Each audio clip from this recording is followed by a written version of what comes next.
Attention YouTube reviewer, the following video is filmed on a private gun range by a firearms expert. All firearms are handled responsibly and at no point are any bystanders present or ever at risk. The following video also contains no footage of full auto firearms, bump stocks, firearm modifications, or firearm ammunition cells as defined by YouTube's community guidelines. This includes our outro. In addition, the content in this video based around restoring and repairing this rifle has been cleared as fully monetizable by YouTube.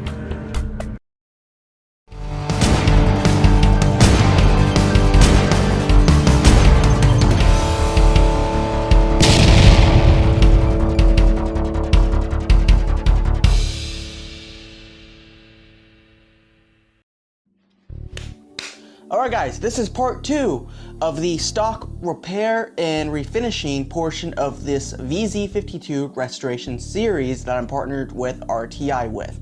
In the first video, you saw us go through, we cleaned out all the cosmeline out of the center of the channel of the stock itself. We degreased the stock and cleaned it up, removed a bunch of the oil and stuff out of the very surface of the wood. And I did some light sanding and drilled a hole to add a spar into the wood in order to help repair a large crack, and we clamp that up to dry. This video, you're gonna see us chop off that spar, sand it down smooth, do a couple little tricks here to try to make them hard to see, and we're going to stain and put some linseed oil on the stock to finish it up, and we're going to reassemble it. But first, let's talk about our sponsor, RTI. And today's sponsor is RTI. They import many awesome collectibles from all around the world, as you can see right here, just a couple examples. This is a VZ-52. This was one of the grade Bs that they sent me to do a restoration on. And as you can see, if you really know what you're doing, these grade B rifles can come out really nice and be good, great collectibles. And they don't break the bank at all.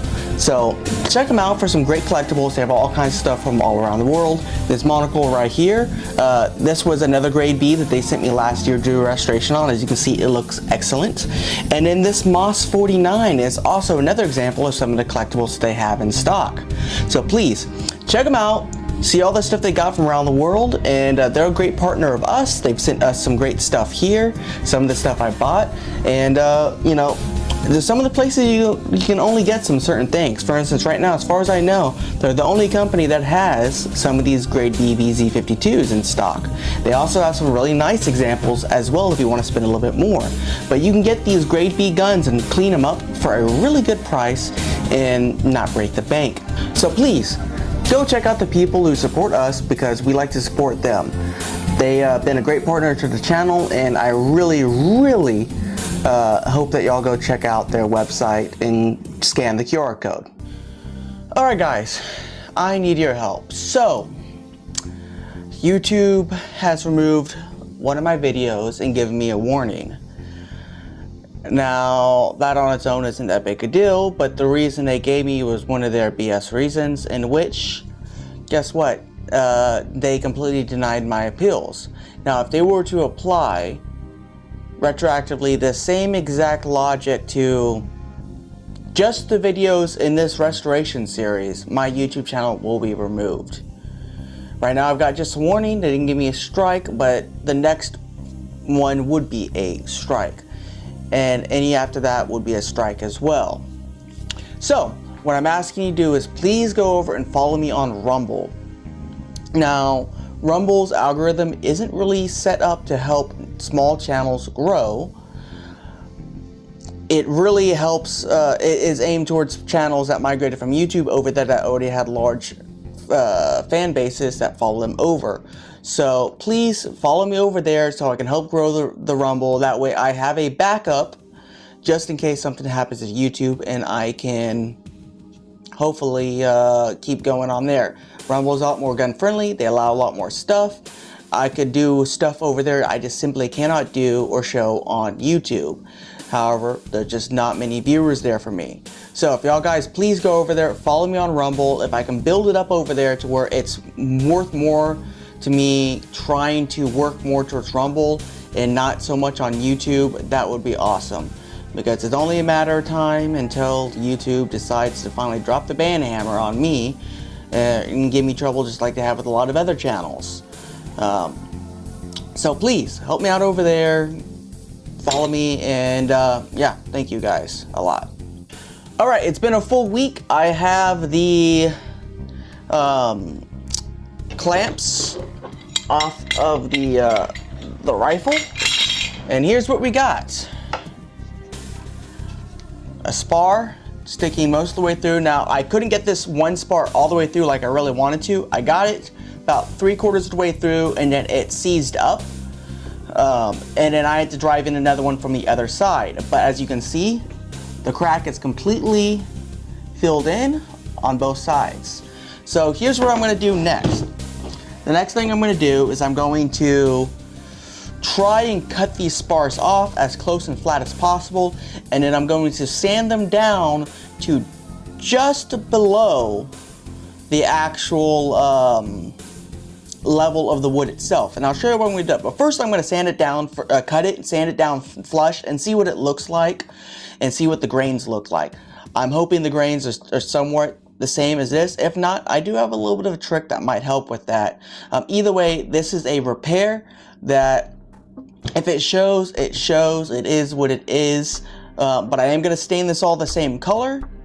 So when I do the staining, I can finagle these spots a little bit more in order to hopefully get them to match the rest of the rifle. Here's what I'm going to have to do.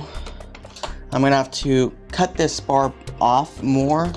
That way I can actually get close enough to it. So let's do how I cut these. Let's use the wire cutters and come in a couple different ways. As you can tell, I don't do much woodworking because I don't have woodworking tools. Almost everything in my kit here is made for working with metal because that's what I work with the most.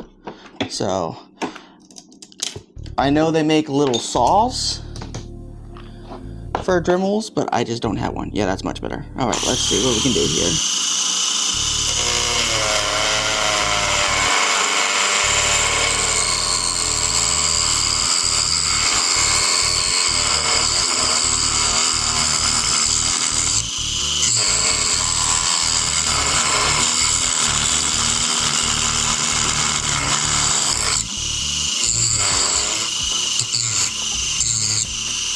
Okay.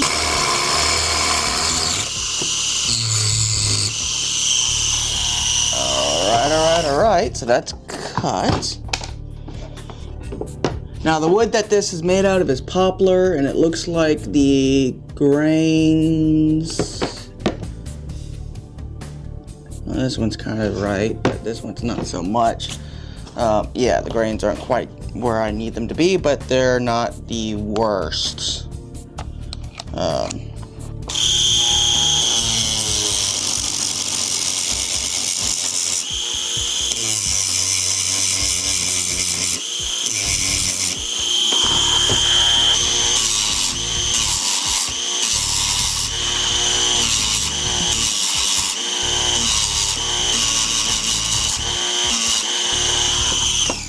Okay, so that's where we're at right there. You can see we got that little pin there, Right now, they stand out quite a bit, but they don't look so bad. So what I'm gonna do is I'm going to get the finished sanding done here, get them smoothed up and flush with the rifle.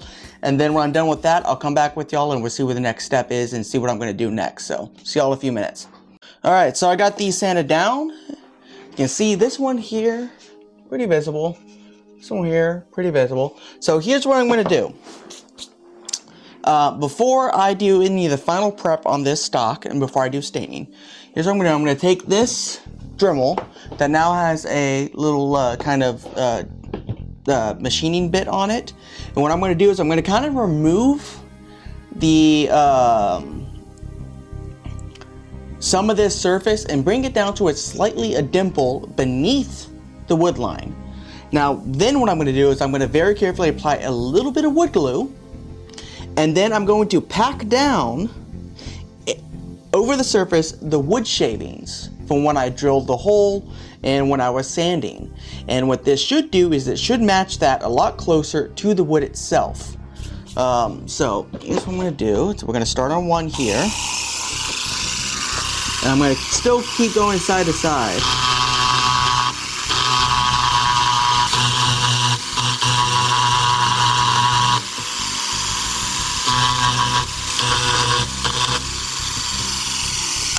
All right, that's all it is. Just a little bit. We want to just very lightly make just enough of an indent that is below the surface of the rest of the wood. That way, when we do this, it's going to kind of dry down into it. So let's open up the wood glue here. We want just little amounts of wood glue. We don't want much. We want enough to where this is going to. Okay.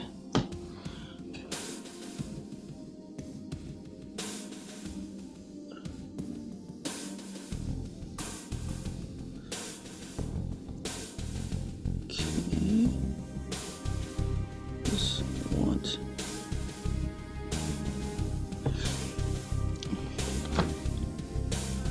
Now on the other side, I might actually kind of shape it a little differently. Now I wonder if I can do that still. Nah, it's gonna be fine. Okay, so we want just a little bit of wood glue. Now we're gonna take some of this powder.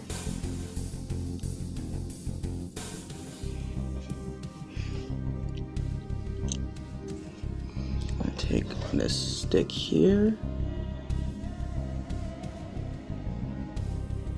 We're just gonna just a little bit more on there. We're just gonna pack it on like that. Okay, now let's do the other side here.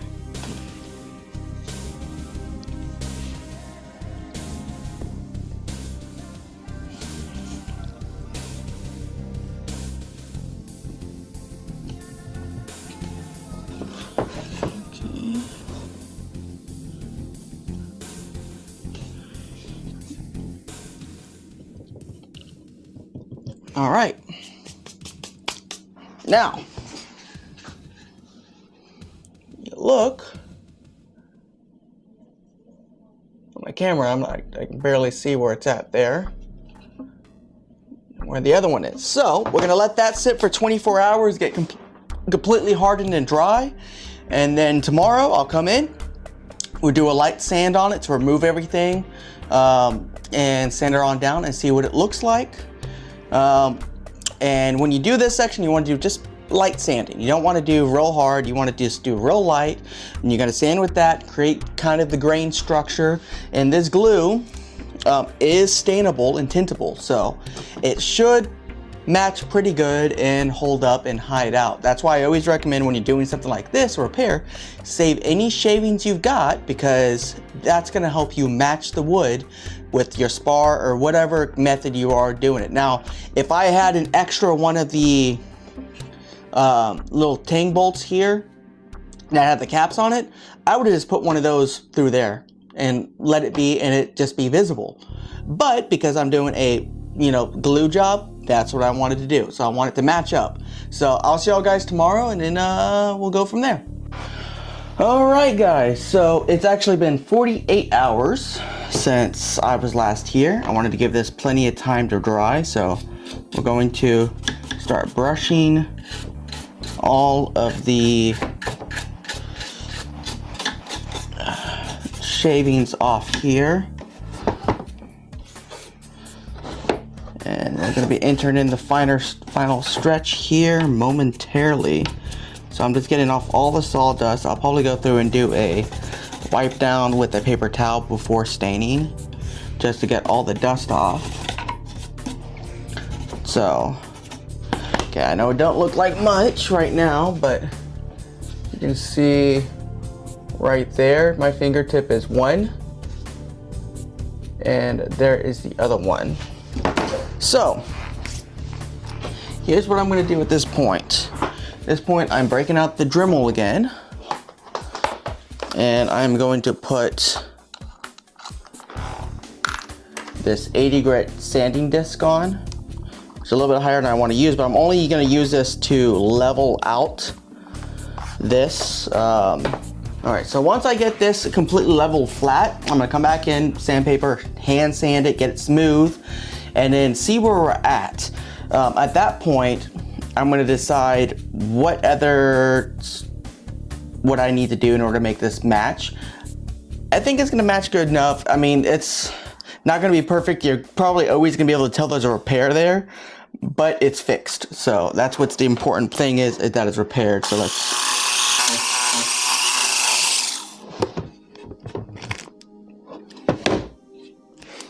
Okay, down here, let's grab another piece of 220, fresh piece here. Let's see what we got going on here.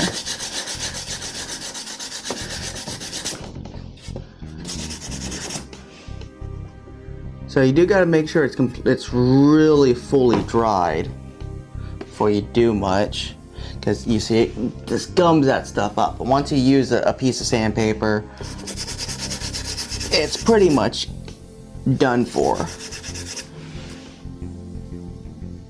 think that's probably the best we're gonna get on these.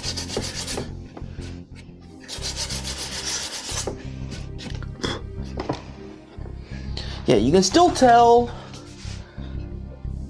they're there barely. It's a lot easier to tell in person.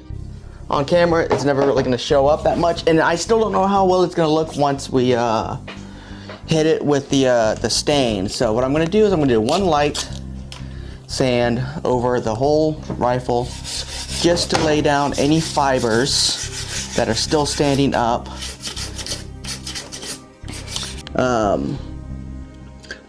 Before staining, what I may do is I may go through and dig out the numbers just a little bit. That way they're a little bit more clear with the pick, just to clean them out. And then when I stain, I'll make sure that extra stain stays inside of that when I wipe it off. That way they come out nice and dark.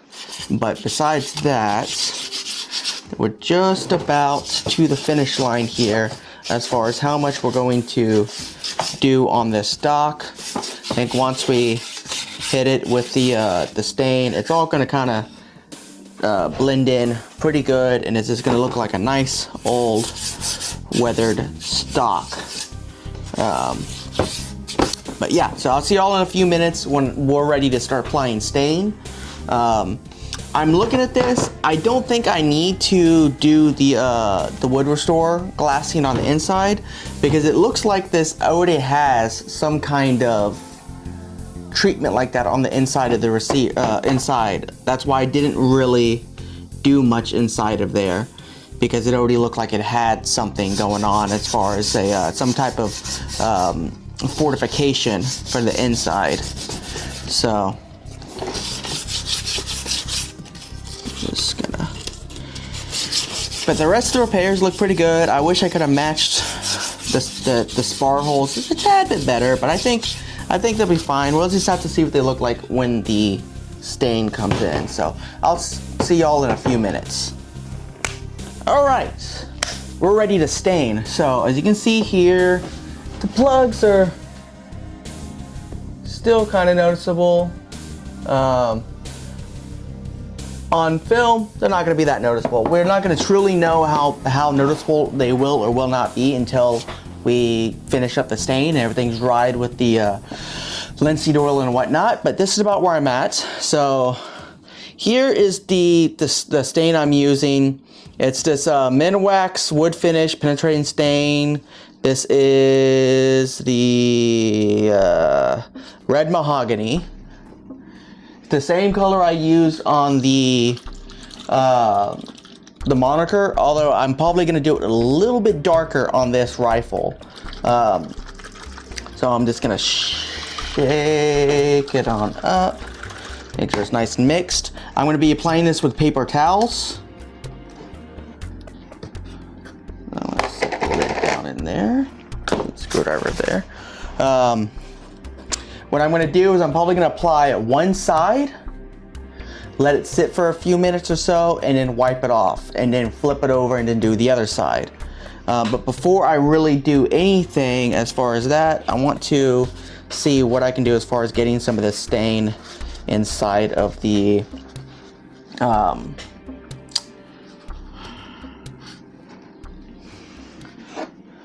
serial number holes. I want to get those in there. I'm just gonna wipe it on like so.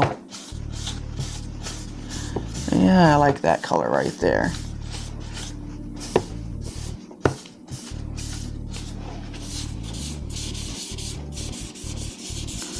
Yeah, that's about what I'm looking for.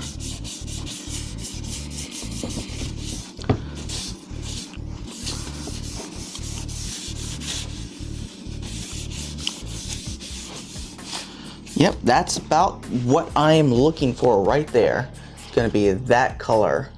So I'm just gonna keep wiping it off. You wanna make sure you don't have any streaks or anything, because that will create you know, some different colorations and whatnot. Now I might have to come in a little while with the whatchamacallit, the ear, the Q-tips, to be able to get inside of all of these little dings and dents. You can see the dings and dents aren't taking the stain very well because they're deeper. So those I'll probably have to come through and do separately.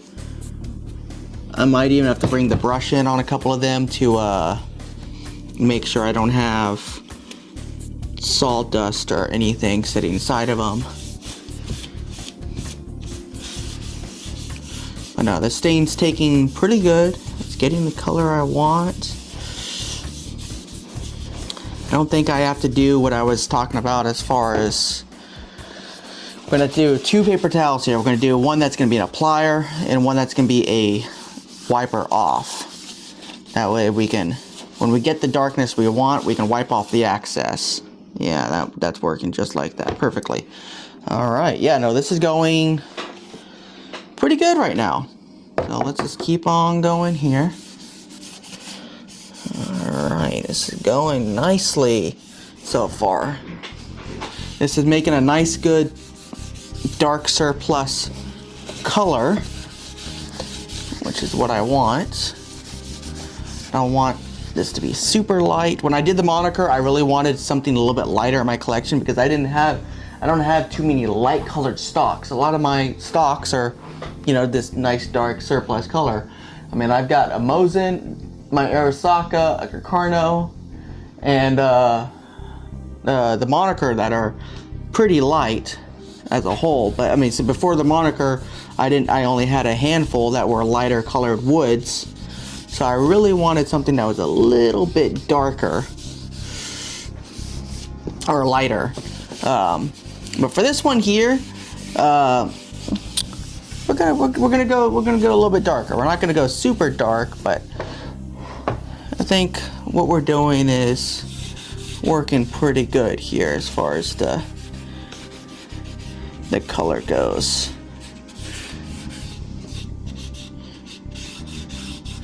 And if I remember correctly, I believe a lot of these mahogany stains, mahogany color stains, are actually made with walnuts, walnut husk and shells. Can't remember where I remember reading that from, but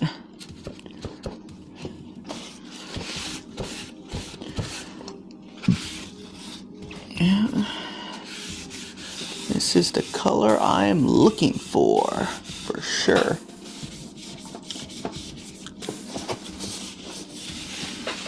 So right now I'm just doing like one light coat here. And then once I do a light coat, I'm gonna let it dry for a little while after I fill in all the dings and dents. And then I'll see what it dries to. And then from there I might decide whether or not I want to add another coat to darken up a little bit.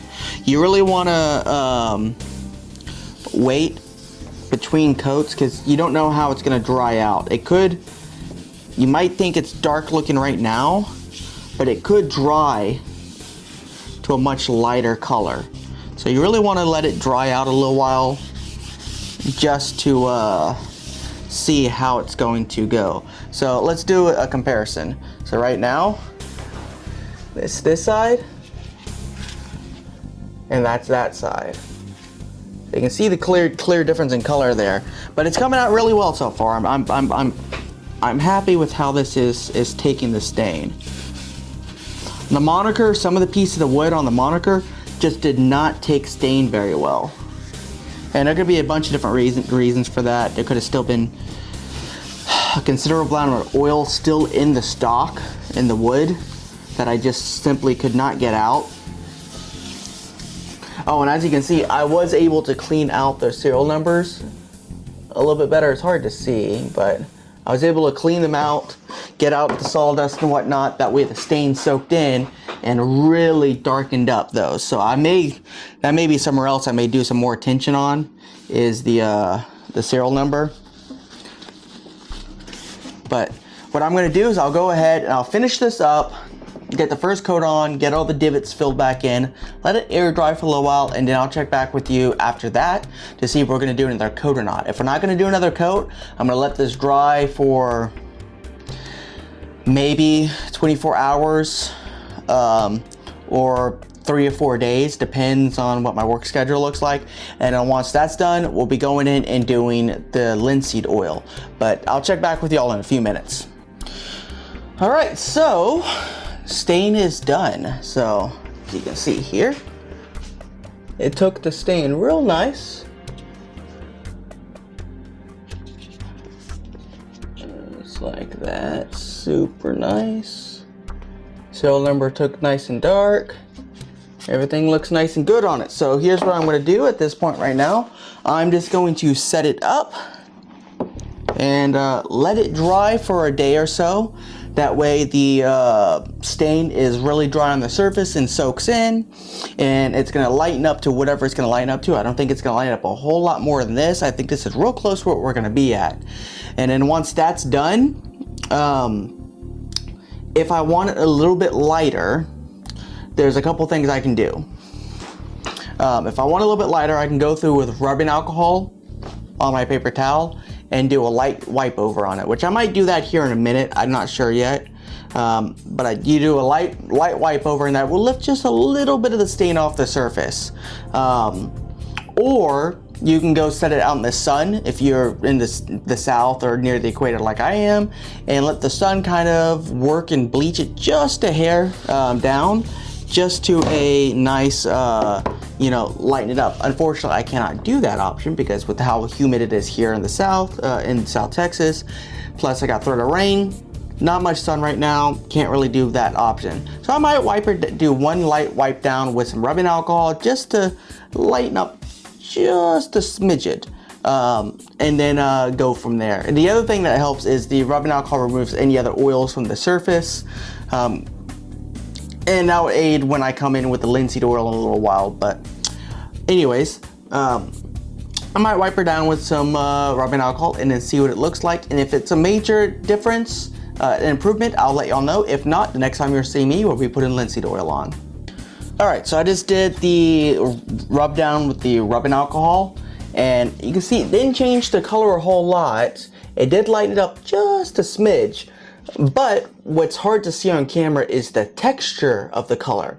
Now it's less glossy and a little bit more flat, which is good because that means that lifted off the surface oils just a little bit, lightened it up a little bit, and it's going to allow the linseed oil to take a lot better. I like to do this for a couple reasons. One, like I said, it lifts off that linseed oil, or the surface oils left over from the stain or whatever I touched, helps lift that off.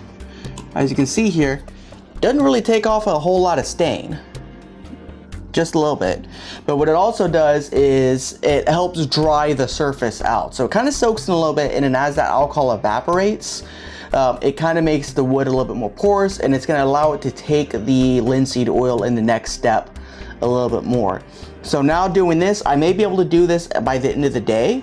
as opposed to maybe waiting a few days for it to completely dry. I'm just gonna wait and see when I have the fan on in here, and just kind of see what it does as far as drying out and getting ready for linseed oil. As far as the rubbing alcohol I use when I do this, 70% is the minimum that I'll use. The higher percentage you have, the more of that alcohol, the better.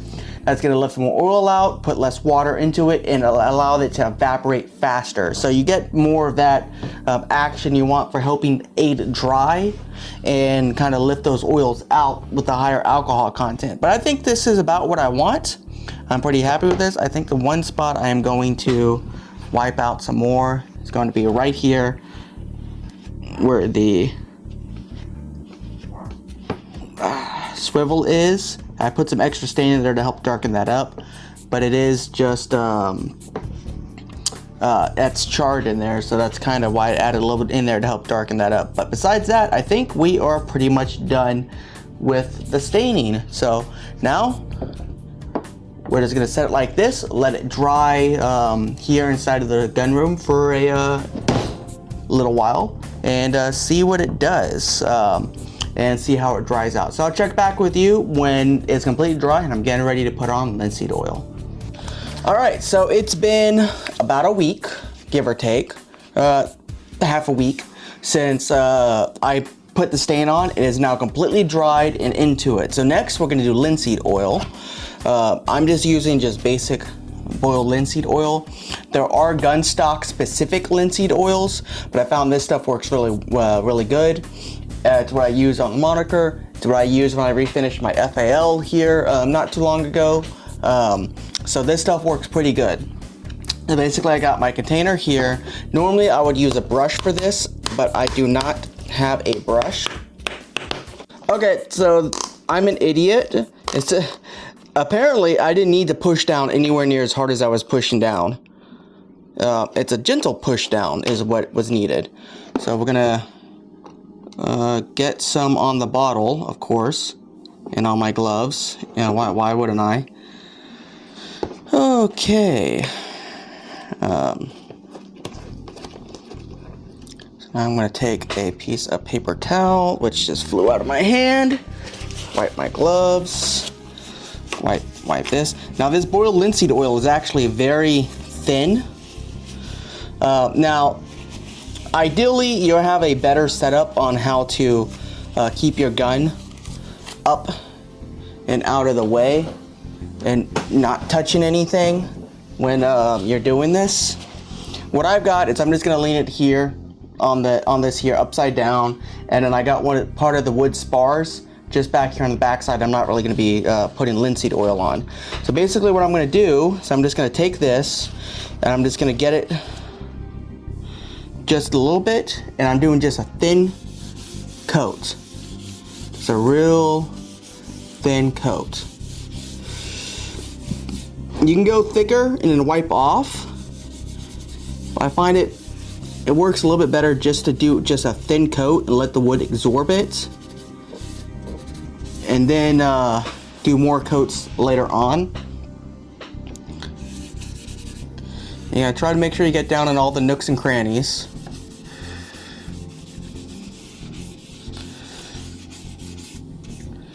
It don't take much, it really doesn't.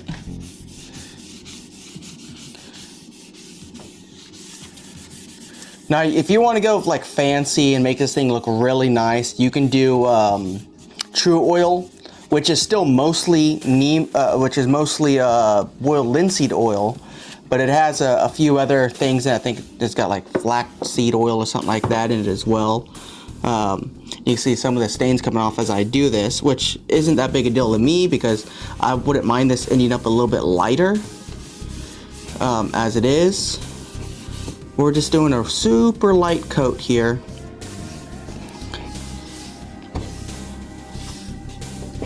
And as I said, with my particular rifle, all the inside channel has some type of really heavy duty lacquer on the inside of it. So you don't need to do anything on the inside, to be honest. I'm gonna make sure I get up over here. Make sure this is coated. Anywhere that's gonna be, that's wood that's not, that can absorb moisture is where you want to make sure you wipe it down, wipe it nice and good. Try to get in all the nooks and crannies. You're not gonna, if you apply a little bit too much, it's not the end of the world. You can always wipe it off.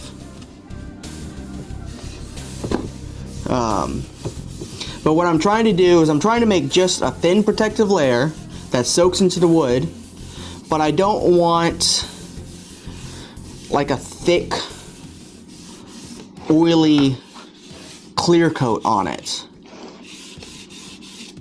I want it to stay, you know, that kind of dull finish, which it looks like it's going to make a nice, it's going to do real nice on it. So I'm going to go ahead, finish this up, get the first layer on, and then I'm going to take a dry piece of paper towel and do one pass over it just to get off any excess, and then I'll check back with y'all in a few minutes. Alright, so here we go. The first coat of linseed oil is on. You can see it's got that kind of dull sheen to it, but it's not wet and oily or anything like that. So I'm going to go ahead and let this dry out. I'm going to leave the fan on here in the room. This could be a day, could take 2 days, and there's going to be spots where it's almost going to look like the wood is pushing out oil or pushing out stuff, and that's going to be because that linseed oil is kind of working its way in and kind of displacing other stuff, and as it dries sometimes it pushes other oils and stuff out of the wood. But you just want a real thin coat. It may do one coat, I may do multiple coats. It depends. I kind of like doing multiple coats of really thin and then wiping it all off, letting it dry, and then doing it back. But it kind of depends on the wood and how the first one turns out. If this dries out and I don't lose any more of the sheen and it doesn't dull out anymore, then I may not do another coat. I may call it done with one good coat of linseed oil, because it does look like it's gone into the wood pretty good. But we'll just have to see in a couple hours, a couple days, how this dries out. I can't do this in the garage because it is simply just too hot out there for me, and then also too humid, so it would slow down the drying. With my AC running here inside of the house, it's far less humid and far more dry inside the house, so it's got a better chance of drying off in here than it would be outside. So we're just going to go ahead and let this dry for a few hours. I'll come back and check it in a few hours, but it's probably going to take a couple days to really dry out fully to the touch. Once it's to that point, I'll come back in and check with y'all, and then if it's done, we'll start putting this thing back together.